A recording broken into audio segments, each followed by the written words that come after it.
With evangelicalism, this distinctive need to make outsiders, to make Christians who are lesser than themselves. Otherwise, what does the term mean?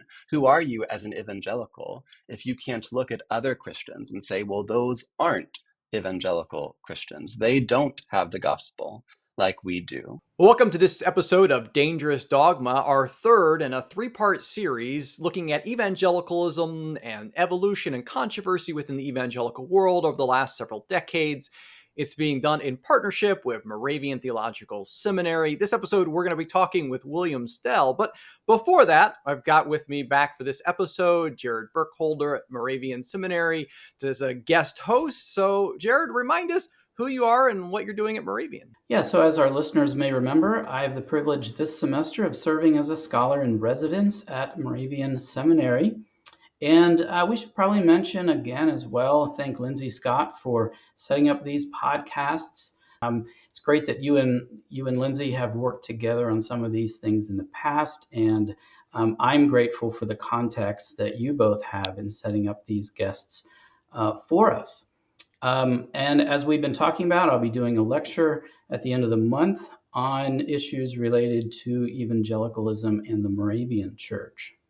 Yeah, and we'll talk more about that lecture in a little bit. But it is important to note as we're having these conversations on topics that can be sensitive at the place where you have a permanent affiliation, that as with any episode of Dangerous Dogma, people on the podcast speak only for themselves and not necessarily everyone in the conversation. I always try to allow our guests to say what they believe and let people hear from them. And I think it's important that we hear from a variety and a diversity of thought leaders in the Christian world.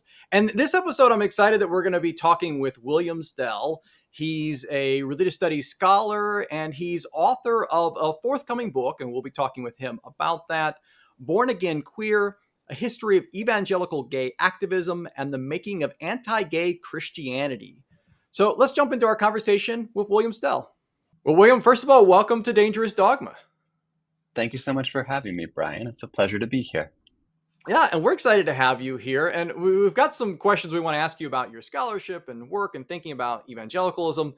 But first, I think it's always helpful for people to kind of know where you're coming from. So I wonder if you could tell us a little bit of your journey religiously, both personally as well as academically. For sure, for sure. So I teach at New York University. I'm a faculty member in the Department of Religious Studies there. I teach American religions, everything from pre-contact colonization up into the present. My area of expertise academically is on religion and sexuality in the United States, but my training involves study of religion and race in the US, religion and disability as well. Anything having to do with American religions, especially historical, but not just historical, right? That's my wheelhouse in my current role. You may have heard the phrase, all scholarship is autobiography when you get down to it, and that is true for me as well, in that I'm interested in studying religion as a scholar, in a non-conventional context, in part because of my own religious background. To give you a brief summary, I grew up in North Texas, actually attending a Black Baptist church in the National Baptist Convention. My family was the only white family in this church. As for how we ended up there, that's a much longer story for another day. But that is my background: Baptist, historically Black Baptist in North Texas. And to boot, I was homeschooled from first grade through 12th grade, which means that a lot of my socialization was happening in this context. But by the time I was a teenager, I started socializing in another religious context as well. I was invited by a homeschool friend to attend his youth group. This is a youth group at a Bible church, as it was called, so a non-denominational church that looked pretty Baptist, pretty Southern Baptist, because of where we were and because of where the ministers at this Because everything in church went to Texas is school. somehow Southern Baptist in some way. Everything somehow Baptist, but also somehow Calvinist, and no one Yeah. seems to know why these two, right? No one seems to understand why this is the case, but this is the case, right? So whatever people mean, I guess what I'll say is that what most people mean when they say evangelical today, right? An evangelical church, evangelical culture. I found my way into those evangelical spaces as a teenager. And while I was still attending the Baptist church that I was raised in, which is quite different from that religious culture in multiple ways, um, I began to make a home in these predominantly white evangelical religious spaces. It was in those spaces that I learned about a college called Wheaton College, an evangelical school that I learned would be great to go to as this budding evangelical that I was learning to think of myself as. And so I applied, went to Wheaton College, spent plenty of time studying the Bible, studying theology, but got my major in the communication department in a subfield called rhetoric and culture. And to this day, I'm a scholar of religion, but rhetoric is still a very important framework. The rhetorical study of religion is very important to me, and perhaps that will come up in our conversation here. So graduated from Wheaton, still thinking of myself, still identifying as an evangelical as I was graduating Wheaton, but also over the course of those 4 years, began to slowly identify as gay as well, began to be more and more open about my own experiences of same-sex desire, and began telling people, confidants, classmates, some mentors here and there over those college years. And what happened, and this is very, very much germane to the book that I've just written that's about to come out that we're going to talk about. What happened for me is that through the tools that I learned in Wheaton College's classrooms, exegetical tools, theological tools, rhetorical tools, studying gender and sexuality, studying culture, studying discourse, studying the Bible, I gained precisely in Wheaton College's classrooms. I gained the tools that I needed to come out as gay and to be comfortable holding that gay identity and, at that time, my evangelical identity simultaneously. So my avenue toward coming out very much ran through, not apart or against, but through my evangelical education and my young adulthood experiences in evangelical spaces. After graduating from Wheaton, I lived in Jordan for a year. I worked at a school for deaf and deafblind children. That was, for me, honestly, the experience that really cemented my commitment to identifying as gay. And I'll tell you why that sounds weird, that working in this deaf space would do that. But in short, here's how I'd describe it. It was one thing to do the theological work, let's say, in my head. It was one thing to come to the conclusion with the help of theological resources, exegetical resources. I am comfortable accepting, intellectually accepting a gay affirming hermeneutic, theology, faith. And it was a whole nother thing entirely to feel comfortable in my body, this body that had grown up in these Baptist evangelical spaces, to feel comfortable myself identifying as gay, feeling comfortable myself expressing my same-sex desires. And what happened when I lived in this deaf community is that my body mattered in ways that it had never mattered before. I was working a lot with deaf-blind students, especially. So it's very easy for us when we're hearing and speaking people, it's very easy to forget that all of our communication is embodied. We somehow forget that our mouths and our fingers that are typing and our ears that are listening, right? This too is part of our body. When you're living in deaf and deafblind spaces, you cannot forget that. You need all of your body all the time in order to make connection, in order to communicate. And what happened for me is that I began to understand on the level of my body, not just on the level of my mind, I began to understand in an entirely new and compelling way that my body was good. And so I moved back to the States from Jordan and started an MDiv at Princeton Theological Seminary and came out as gay my first week there for the first time in my early 20s. There at PTS at Princeton Seminary, I met my husband now. We've been together for about a dozen years or so. And at the time, I wasn't sure whether I wanted to be a pastor or to be a professor. So I pursued both of these possibilities simultaneously as an MDiv student, and actually did serve as a pastor for 2 years after my MDiv. So I got ordained in the United Church of Christ. a mainline Protestant tradition, one that most people don't think of as evangelical, and got ordained in that position, but then served through my ordination, got called to a pastorate at a Presbyterian church in Central Jersey.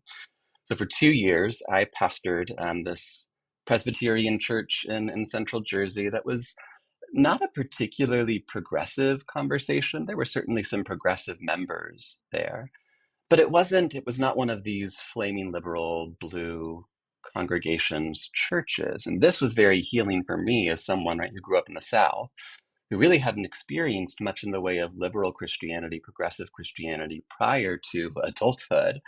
It was really healing for me to realize, oh, here are these people who are not doing the LGBTQ thing, who are not waving the flags because it's the thing to do.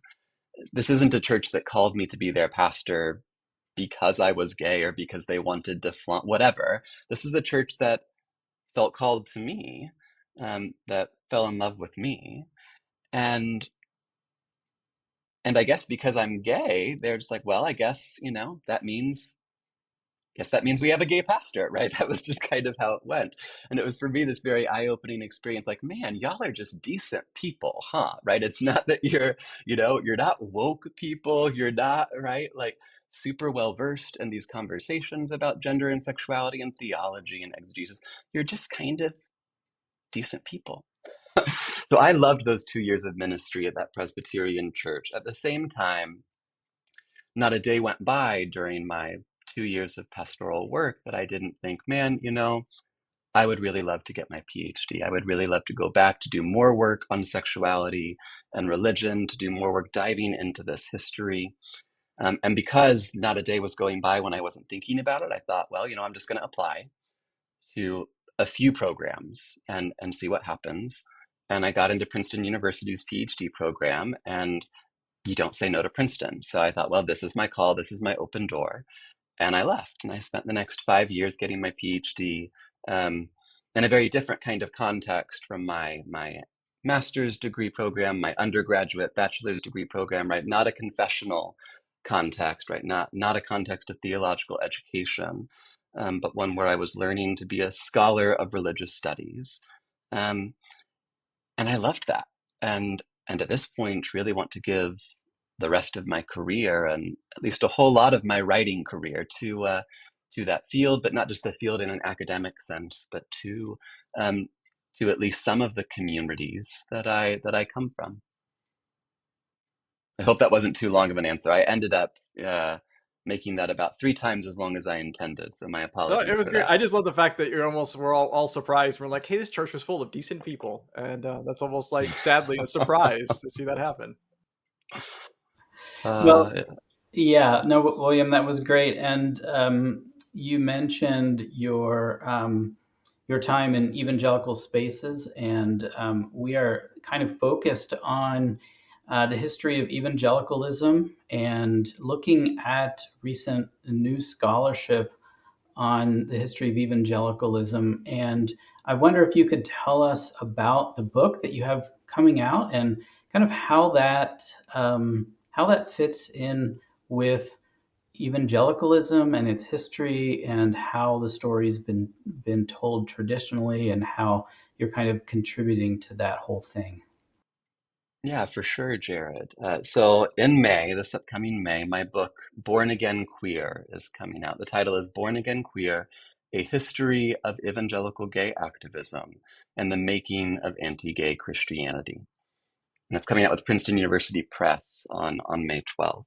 So this book is a history of evangelicalism and homosexuality in the United States from the 1950s on.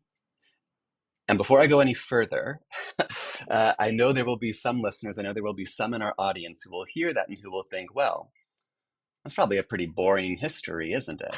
Right? Isn't it just the same thing, the same hardline anti-gay stance over and over again over the years? And the short answer is no, it's not.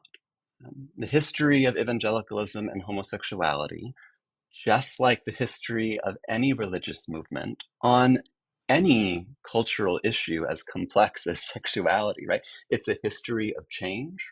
It's a history of disagreement, a history of contestation, and a history of construction.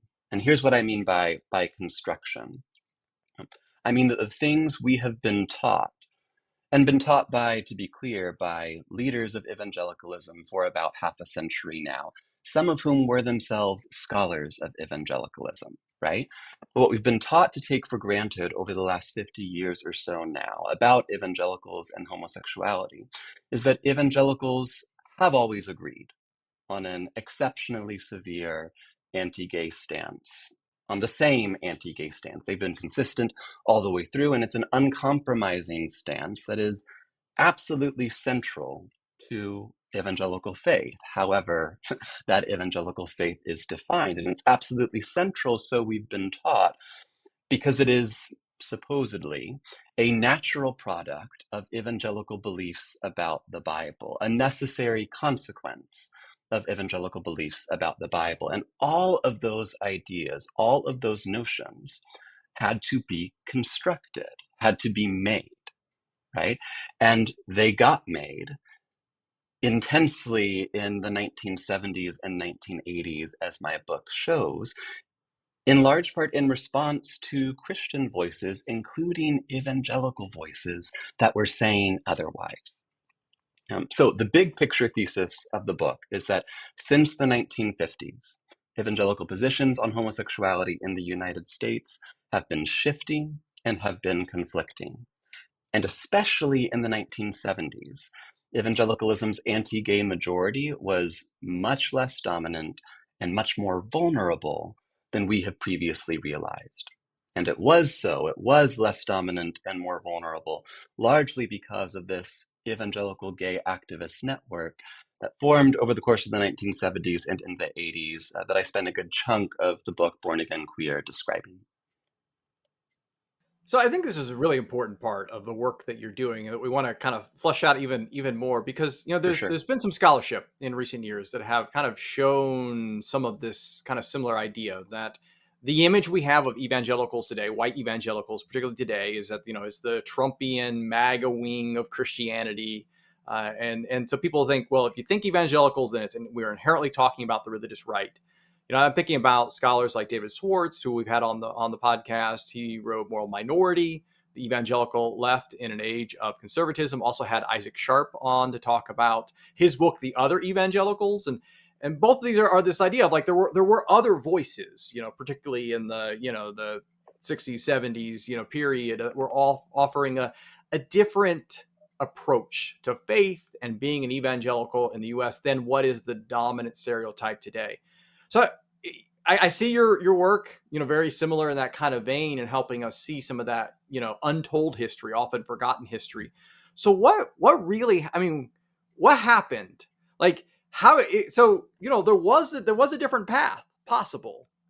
So how did we get to this version of white evangelicalism today where, some polling shows that being anti-gay is the main thing that people see Mm-hmm. evangelicalism as about. So how did this happen if it wasn't always that way? Yeah, wonderful question. There's a much larger story, a much broader story that you're gesturing to that I'll reference as I go, but try not to repeat too much. You've mentioned David Schwartz, who's written a great book, Moral Minority, on this topic. You mentioned Isaac Sharp's fabulous book, The Other Evangelicals. It's just a few years old now. Highly recommend this book to tell this larger story about progressive evangelicalism in the 60s, 70s, a movement that's building. I choose to narrate that movement building maybe a bit differently than David Schwartz does. Let me give you my summary of, and we're talking nuances here, right? These are small things, but also larger things. Schwartz wants to make the argument, and I think he makes a good argument, that evangelicalism in the 1970s really could have gone either way. That the likes of Jim Wallace at Sojourners, the likes of Ron Sider at Evangelicals for Social Action, the likes of the evangelical feminist movement, people like Virginia Mollenkott, Letha Scansoni in the Evangelical Women's Caucus, people who are also evangelical gay activists who I write about in my book, right? That they actually had a chance of winning the war for evangelicalism, or if not the war, then at least a whole lot of territory, right, in the war, in these evangelical communities and evangelical culture. My argument in Born Again Queer is, I chuckle as I say this, is more conservative than that, even. I think that, and Swartz is very aware of these larger phenomena, of course, right? There's a larger conservative turn, a larger anti-gay turn, a larger social turn, or turns that are happening in the 60s and 70s and 80s with different flashpoints, right, around political developments with the war in Vietnam, with President Nixon, with President Reagan, with the rise of the religious right. All of these things can make it seem like this inevitable, right, tide of conservatism was coming for evangelicalism and coming for America. And I think it's fair if someone wants um, to hold on to that tide and maybe say, well, I don't know that it really could have gone either way. For me, my argument isn't that evangelicalism definitely could have been a largely gay affirming movement, right? That's not necessarily my argument, although I think we should entertain it based on the evidence at hand. What I argue is that in the 1970s, even into the late 1970s, like 77, 78, 79, some of the most powerful evangelicals in the nation were afraid that these evangelical gay activists, who were actually pretty small in number, whose reach wasn't actually all that big, nonetheless, these evangelical leaders were afraid that they were going to lose control of their movement, were afraid that a huge portion of their audience, of their followers, were going to become gay affirming, might become gay affirming. And for me, as a historian who simply wants to undo the myths, debunk the myths about evangelicalism's anti-gay positions being inherent, being timeless, being uniform, etc. Just noting their fear and the uncertainty that they felt is really all I need to make my case. This thing felt contingent and seemed to them, the people most in the know, seemed to be contingent precisely at this time when we think, oh, well, there went evangelicalism, right, into the Republican Party, into conservative, right? It did not necessarily seem that way to Harold Lindsell, Tim LaHaye, Carl Henry, some of these evangelical leaders. Now, so that was something of, I'm afraid that was a little bit of a side note, but hopefully an important side note, a relevant side note. Maybe I answer the end of your question, Brian, that was about, okay, if we got to this point in, let's say, for me, I will say by the 1980s into the 90s, right? Certainly by the early 2000s, but what's happening in the 80s and 90s is that we start to see the evidence that, oh, apparently anti-gay positions have become central to evangelical identity as it's being policed by the evangelicals in power, right? This is what the subtitle of my book is referring to, the making of anti-gay Christianity. In other words, the making of anti-gay positions as a litmus test, arguably the primary litmus test for whether one counts as an evangelical or not, and by extension, for whether one counts as a Christian or not, right? Christianity as an intrinsically anti-gay faith from the perspective of evangelicals, that had to be constructed, that had to be made. It was not made in the 1950s. So this is where my history begins, and maybe it will help to give a little bit of a bird's eye view. I, of course, go into much more detail in the book, but let's do a And we don't little want to give it all drive-by away because for we want sure. people to order the book. For sure. So Well, here, how about I'll give a version that's more in the line of teasers, right? How's there you go. this? Okay. So picture it. It's 1950, post-war era. Americans are talking about homosexuality. Americans, including evangelicals, are talking about homosexuality. At this point, throughout the 50s and really into the 60s, there's nothing distinctive about how evangelicals are talking about homosexuality, or maybe the better way to say it, not that there's nothing distinctive, but that evangelicals are not significantly more homophobic. Their anti-gay stance is not appreciably more extreme than other stances in other religious communities, including what we call mainline Protestant communities, mainline Protestant churches, or in America more broadly. This lasts, again, through the 1950s, into the 60s, arguably into the 70s. It's very easy to forget just how anti-gay not just evangelicals were, but Americans were. So the polling data we have suggests that in 1973, early 70s, right, 70% of Americans would tell you that homosexuality was always wrong. And what happened over the course of the next decade and a half, over the 70s into the 80s? That number went up 5%. By 1987, due to the rise of the Christian right, due to the rise of the AIDS epidemic, for sure, due to the rise of the ex-gay movement, and then again, this much larger turn in American politics and culture, this rightward turn, that number goes up. So there's nothing special about evangelical homophobia, right, up until really the last several decades. And that needs to be named. So what does evangelical homophobia look like in the 50s? Well, evangelicals are talking, if anything, a bit less about homosexuality in the 50s and 60s than, say, mainline Protestants are. There are two reasons for that. One, at this point in the 50s, post-war period, mid-century period, homosexuality is widely associated with the field of psychiatry. What is homosexuality? Well, it's a disorder. It's a mental disorder. That's the parlance, that's the discourse through which most Americans are encountering homosexuality, or at least it's one of two discourses. I'll name the other one in just a minute. But mainline Protestant communities, for a number of reasons, were much cozier with the field of psychiatry than were evangelical communities. And evangelicalism's aversion to psychiatry and psychology would change over the course of the 70s, 80s for a number of reasons. But the point for us now at this point, right, it's mainline Protestants who are talking about homosexuality, if anything more than evangelicals, because they talk about psychiatry, right? It's also the case, so I mentioned two discourses, right? Two public frameworks that Americans have for thinking about homosexuality at mid-century. One is psychiatry, the other is communism. David Johnson does this work in his History of the Lavender Scare, writing about how at mid-century, the threat of communism and the threat of homosexuality were essentially twinned threats. And they were this way because of any number of developments. Whittaker Chambers, this ex-communist, ex-gay spy, becomes famous. There are all sorts of reasons that we don't need to go into now. But what happens over the 50s and 60s is that evangelical communities, with people like Billy Graham at the helm, start to develop a distinctively severe anti-communist stance.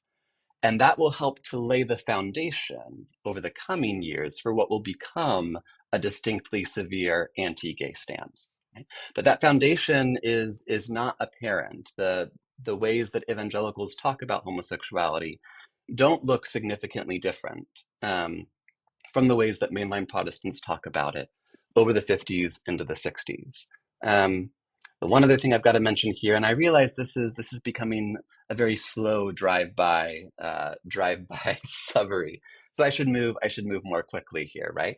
But I want to name just one more reason to make sure our listeners know one more reason why it's mainline Protestants who are talking about homosexuality more than evangelicals in the 50s and 60s, and that's because of, well, the Bible, specifically biblical translations, specifically the Revised Standard Version, which is the first Bible in English that ever has the word homosexuals in it.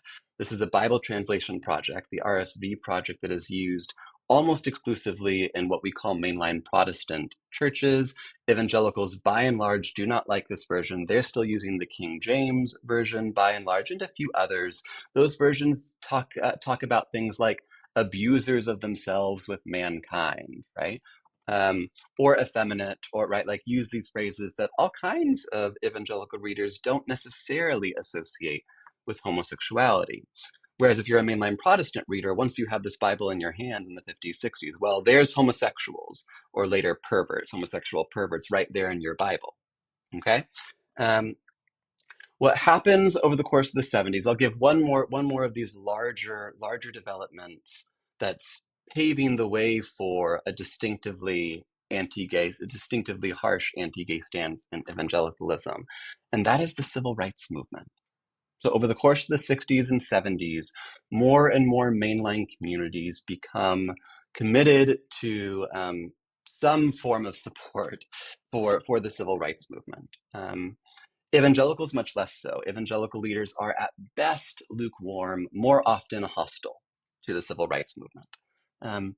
And what that means is that by the time we get from the 60s into the 70s, by the time we start to see a gay liberation movement emerge, insofar as that movement is a movement for civil rights, and insofar as that movement is drawing on the discourses and larger strategies of the civil rights movement, mainline Protestants are primed to be sensitive to these evangelical appeals for gay rights, right? These religious appeals for gay rights.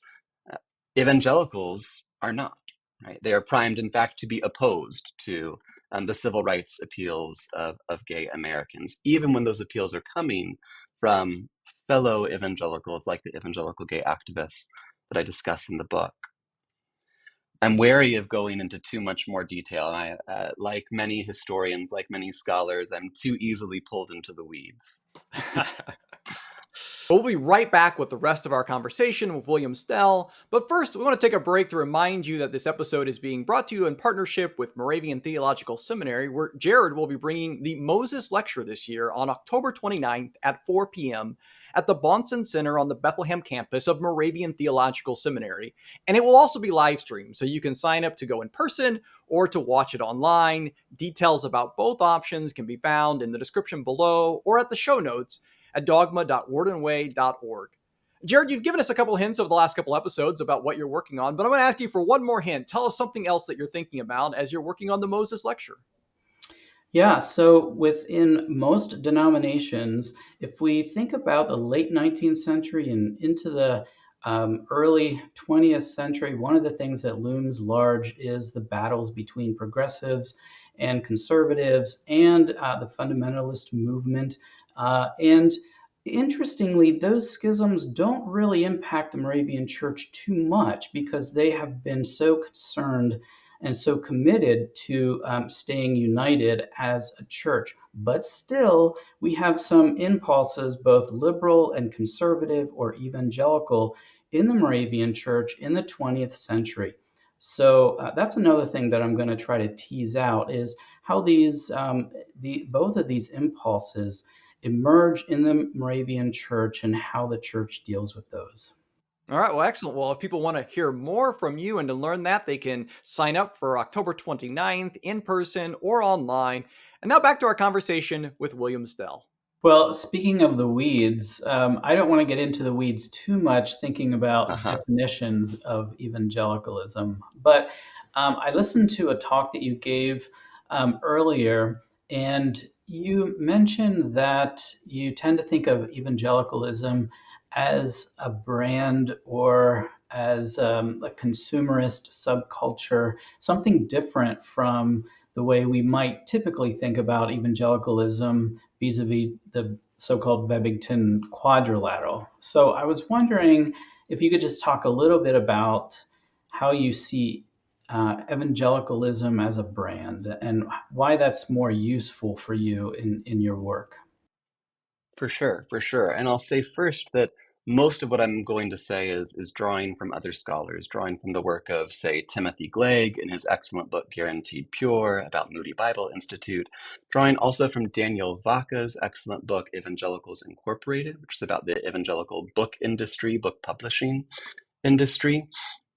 And then at the end, I'll bring in not a book, but an article by a historian named Linford Fisher called Evangelicals and Unevangelicals. And that article, one of his interventions, is where I would root my own intervention, or at least my intervention into this conversation about definitions of evangelicalism is sprouting out from, let's say, Fisher's argument there. But first, let's talk about, as you said, Jared, you invoked this Bebington quadrilateral term. Let's talk about how most people, whether they're evangelical or not, whether they're in the academy or not, how most people have come to assume that evangelicalism should be defined, how most people assume we should or must define evangelicalism, and that is with belief-based models, such as David Bebington's definition. So for those of you who are not familiar, there are 4 defining qualities of an evangelical, according to historian David Bebington's definition. One is activism, right? by which he means, right, I'm quoting here, right, from Bebbington's classic work, the expression of the gospel in effort, end quote. Conversionism, quote, the belief that humans must be urged, oh, well, here's the quote, the belief that humans must be urged, quote, to turn away from their sins in repentance and to Christ in faith, end quote. Biblicism, quote, a particular regard for the Bible, end quote. And then crucicentrism, quote, a stress on the sacrifice of Christ on the cross, end quote. These are, I would argue, building on other scholars, impossibly vague definitions. They're effectively empty definitions. What counts as a particular regard for the Bible? Well, ask 100 different Christians from 100 different traditions, and they'll tell you that their way of regarding the Bible is a particular regard for the Bible, or to use a more common phrase among evangelicals today, a high view of the Bible. I'll get back to this at the end when I circle back to Linford Fisher's article, but to say that you have a high view of the Bible doesn't necessarily tell me anything at all about your theology of the Bible. What it tells me, perhaps all it tells me, is that you are highly invested in viewing certain other people's ways of viewing the Bible as lower than your own. Hence the rhetoric coming in. We'll get back to that in a bit. But so the perhaps the main problem that I see with belief-based models is that I've yet to see one that isn't susceptible to this accusation of a convenient vagueness that just allows any scholar of evangelicalism to bring their own theological commitments and insert them in and make them primary. And this is one reason why we've seen, right, these kind of definitional battles happening for decades now between our Wesleyan evangelicals and our Calvinist evangelicals, right? The circularity of the definitional debate should show us just how fruitless, right? How unuseful this way of defining is. The other major problem that I'm going to highlight here with these belief-based models, not just that they're vague, but that they're dehistoricizing. Okay, they flatten much more meaningful religious distinctions over time. We see this most clearly. There's all kinds of examples you could give here about the revivalists versus the anti-revivalists, or the enslavers versus the abolitionists. Go back to the 18th, 19th century. These are much more meaningful distinctions than evangelical versus non-evangelical, right? That's not a category. At least what someone in the 18th or 19th century means by evangelical, and I'll get to this in a minute too, is radically different from what evangelical historians in recent decades have taught us to mean by the term. So it's a dehistoricizing category. It's not useful. And this is particularly concerning when it comes to histories of race and racism, right? So if you look at the Bebbington Quadrilateral or look at other slightly more historicizing definitions, the failure to account for histories of race and racism means that you have, as a part of the same religious community, right, same religious identity, right, enslavers, segregationists, white racists, who are supposedly evangelical, just like what? The majority of Black churches in American history. There's no meaningful way, historically speaking, there is no meaningful way in which these different groups belong in the same tradition. The reason they're put in the same tradition, I would argue, is that it helps some of us feel better about those histories of race and racism. In other words, if I can say, well, you, Phyllis Wheatley, you, Frederick Douglass, you, Black Baptist leaders, you, like, we were all evangelical, right? That allows me to maybe get out of thinking too seriously about the ways in which my forefathers did not at all see themselves as being on the same side as these people we were enslaving and segregating, okay? So that's my summary of problems with belief-based models of defining evangelicalism. Here I'm going to bring in Linford Fisher, and we're getting to the brand bit in just a bit. Here's our alternative. Here's one alternative. Linford Fisher says that there are some remarkably pretty consistent uses of the term evangelical throughout the last 5 centuries since the Protestant Reformation. He gives three. The first is actually no longer applicable, and not in the last few decades, I would argue. But the first is that the word evangelical meant, going back to Martin Luther, who's founding, right, an evangelical church, as he puts it, the evangelical faith. Evangelical just means not Catholic. And this meaning is going to be the dominant meaning literally for centuries into the 19th century. Now, it also means Trinitarian Protestant. So the Unitarians, by and large, don't get to be called evangelical, although some Unitarians will claim the label for themselves. But by and large, through the 19th century, what does evangelical mean? Well, it means Protestant. It means not Catholic. Of course, now you've got, in recent decades, you've got all kinds of people running around calling themselves evangelical Catholics. Which is about modern histories of gender and sexuality politics that we could perhaps get to later. But for the better part of 500 years, this word means not Catholic. And this word is getting applied not to individuals. People are not running around into the 19th century. No one's running around saying, I am an evangelical, right? Meaning I am a Protestant. The way this term is being used for centuries after it comes into our parlance through Martin Luther is, right, churches can be evangelical, a faith can be evangelical, there are evangelical denominations, and then there are not evangelical denominations.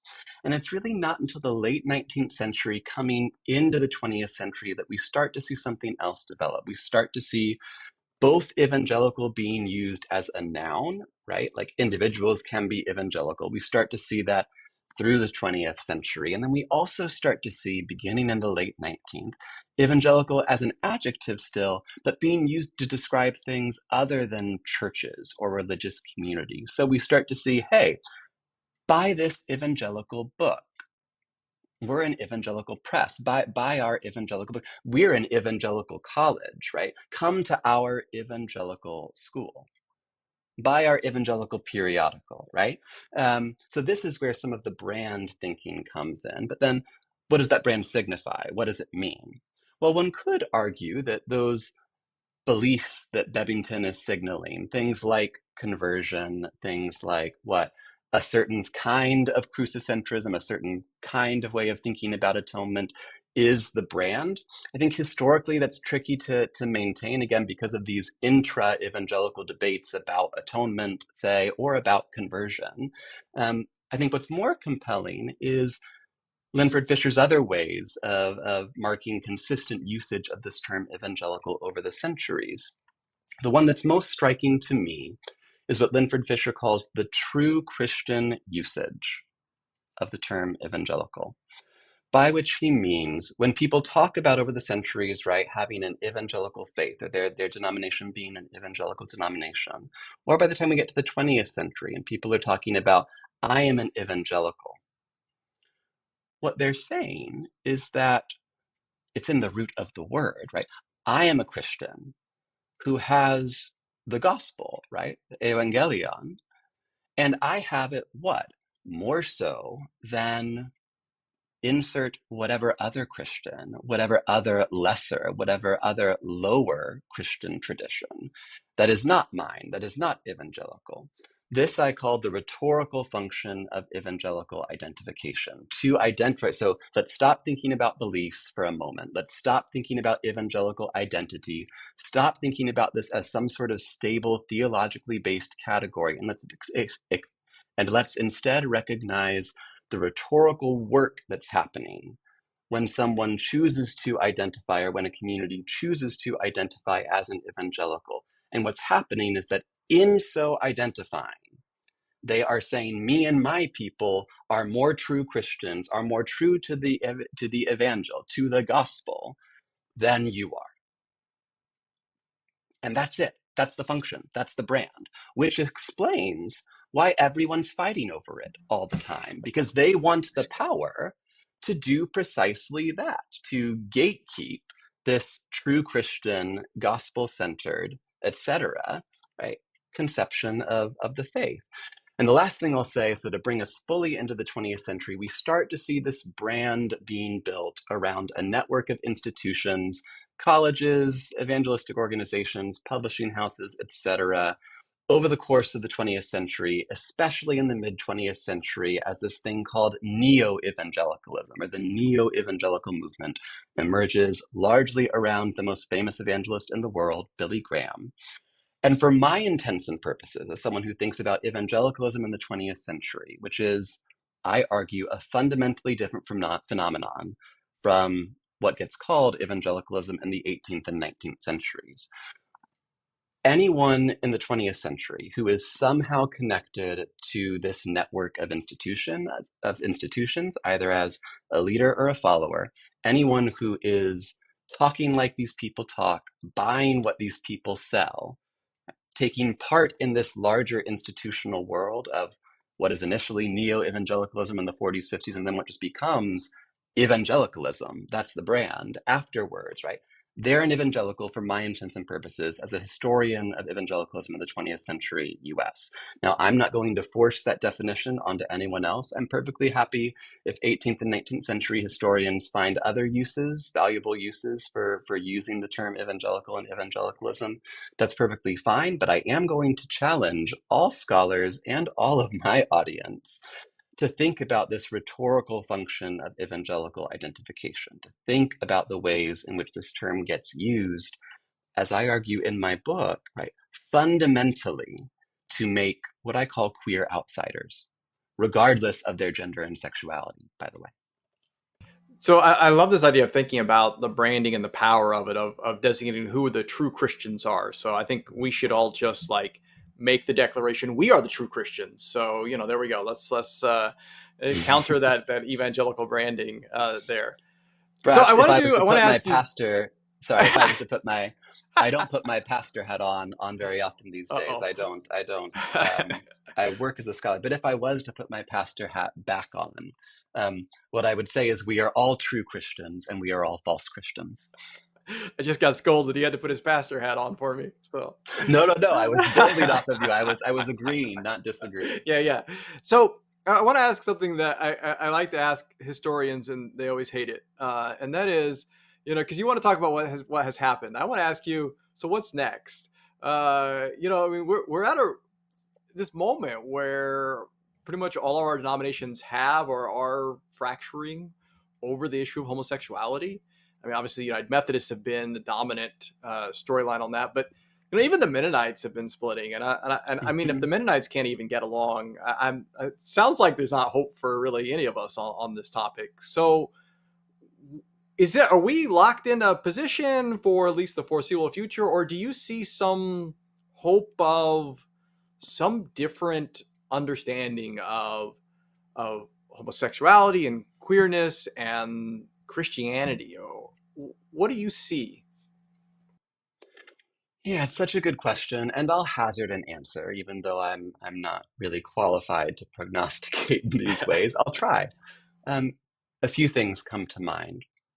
One is I do think we've seen a remarkable change in evangelical communities and other religious communities over the last even just 10 years, but especially 20 years when it comes to LGBTQ issues, at least when it comes to certain facets of those issues. So, for example, supporting the legality of marriage equality. Now, I am very open to the possibility that that's going to be a thing of history, a thing of the past in the next 10 years. But I'm also open to the possibility that what we've seen over the last 10 years will continue to happen, which is that more and more Christians in this country, including more and more evangelicals, um, at the very least make some kind of peace, including some sort of theological peace with the legality of same-sex marriage.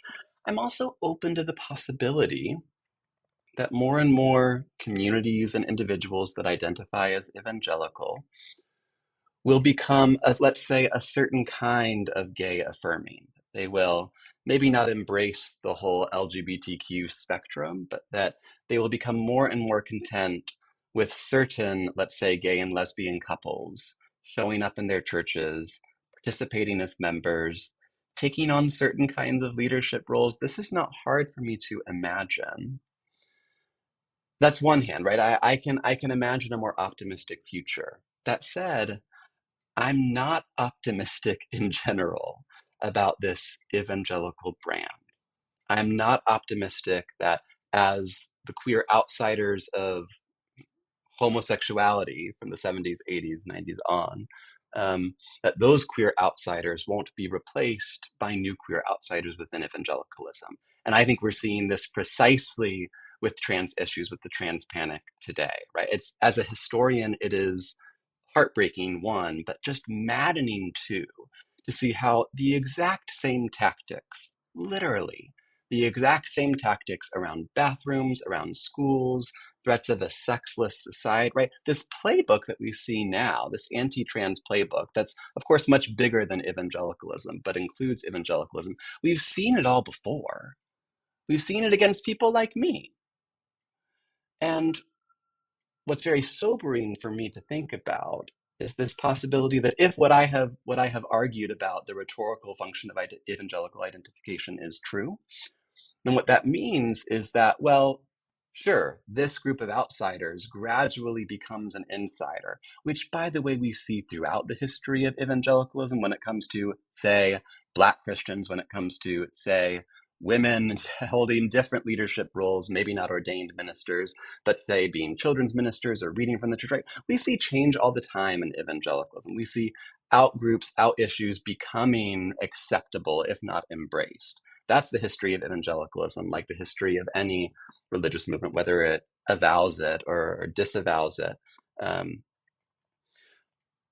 But with evangelicalism, this distinctive need to make outsiders, to make Christians who are lesser than themselves. Otherwise, what does the term mean? Who are you as an evangelical if you can't look at other Christians and say, well, those aren't evangelical Christians. They don't have the gospel like we do.